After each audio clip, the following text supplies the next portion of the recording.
पर्यावरण शिक्षा में आज हम विकिरण से प्रदूषण एवं तापीय प्रदूषण के बारे में जानेंगे कि विकिरण से प्रदूषण कैसे होता है और तापीय प्रदूषण कैसा होता है। विकिरण यानी pollution due to radiation, nuclear and thermal pollution. विकिरण व रेडियोधर्मिता रेडिएशन एक प्रक्रिया है जिसमें ऊर्जा सूक्ष्म कण अथवा तरंगों के रूप में उत्सर्जित होती है।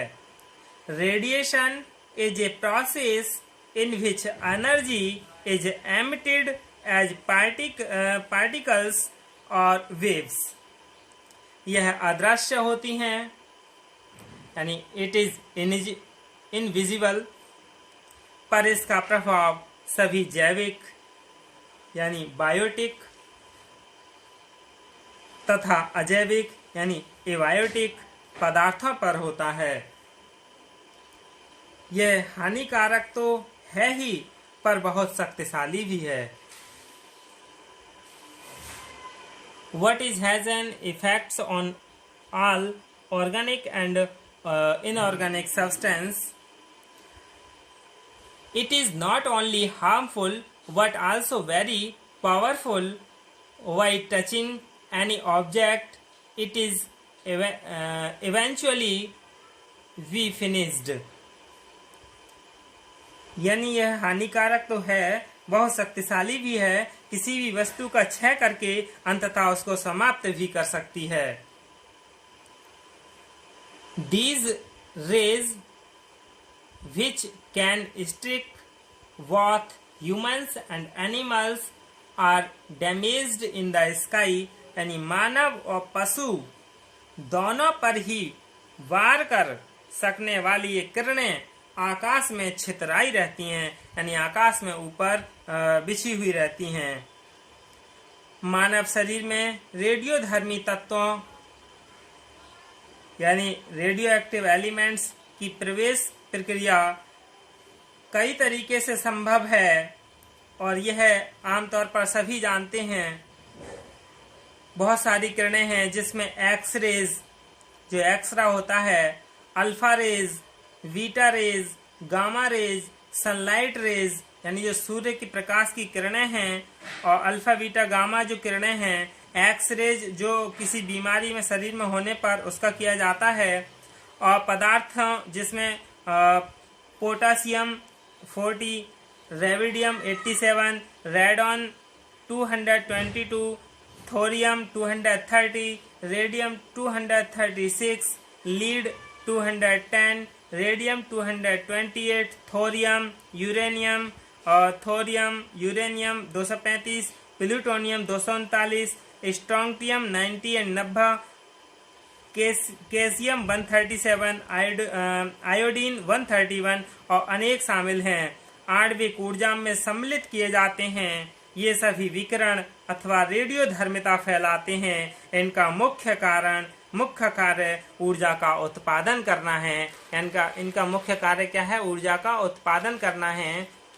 तो अब हम आणविक ऊर्जा उत्पन्न करने वाले मुख्य स्रोत जान लें कि आणविक ऊर्जा के उत्पन्न करने के स्रोत कौन कौन से हैं। Main sources for producing nuclear energy. आणविक ऊर्जा प्राप्त करने की दो विधाएं हैं, यानी दो मेथड्स हैं। प्रथम विलयीकरण और दूसरा है विखंडन। There are two modes of obtaining molecular energy. First fusion, second fission. तो सबसे पहला हम जानेंगे विलयीकरण के बारे में, फ्यूजन के बारे में कि क्या है, जिसमें अनेक अणुओं को परस्पर मिलने की क्रिया होती है। विलयीकरण में क्या है? बहुत सारे अणु एक जगह मिलते हैं, in which there is an interaction or several molecules.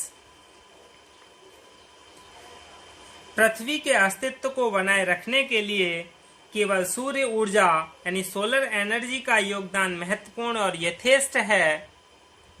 सूर्य में विलयीकरण प्रक्रिया यानी फ्यूजन एक्टिविटी से जब हाइड्रोजन और हीलियम अणु मिलकर अपनी किरणें पृथ्वी पर भेजते हैं तो यह अथाह ऊर्जा वहां के यथासंभव सभी कार्य संपादित कर देती हैं।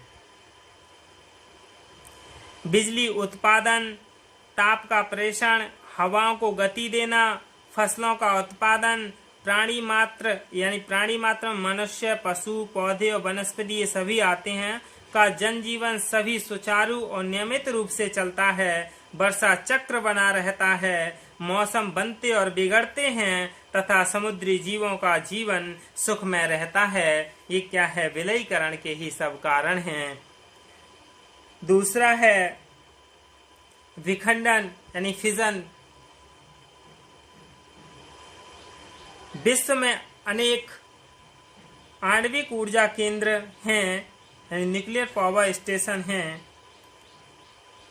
विखंडन में क्या है? जिसमें किसी अणु को छोटे छोटे टुकड़ों में विभक्त कर किया जाता है, यानी उसमें विलयीकरण में छोटे छोटे टुकड़ों को एक जगह एकत्रित किया जाता है और इसमें छोटे छोटे टुकड़ों को विभक्त यानी अलग अलग किया जाता है। In which a molecule is divided into small pieces. वहां अधिकतम यूरेनियम 235 का उपयोग होता है। जब यूरेनियम 234 का कोई एक भाग या कुछ अंश एक न्यूट्रॉन के साथ क्रिया करता है तो ऊर्जा का उत्पादन होने लगता है। यह ऊर्जा बहुत छोटे कणों अथवा तरंगों के प्रकार से उन सभी कार्यों में काम आने लगती है जिसके लिए बड़े बड़े ऊर्जा संयंत्र बनाए जाते रहे हैं। औद्योगिक क्षेत्र के लिए तो यह क्रांति ही है। धनराशि की बचत होती है।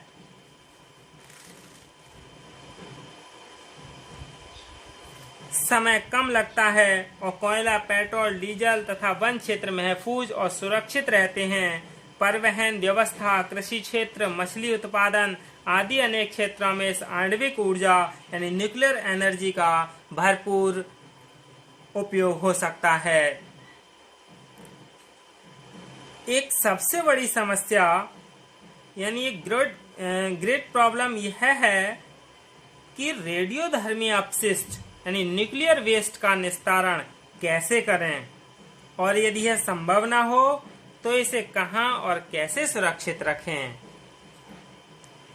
ये जो दोनों थी, विलयीकरण और विखंडन यानी फ्यूजन और फिशन, दोनों प्रक्रियाओं में अथाह ऊर्जा का उत्पादन होता है।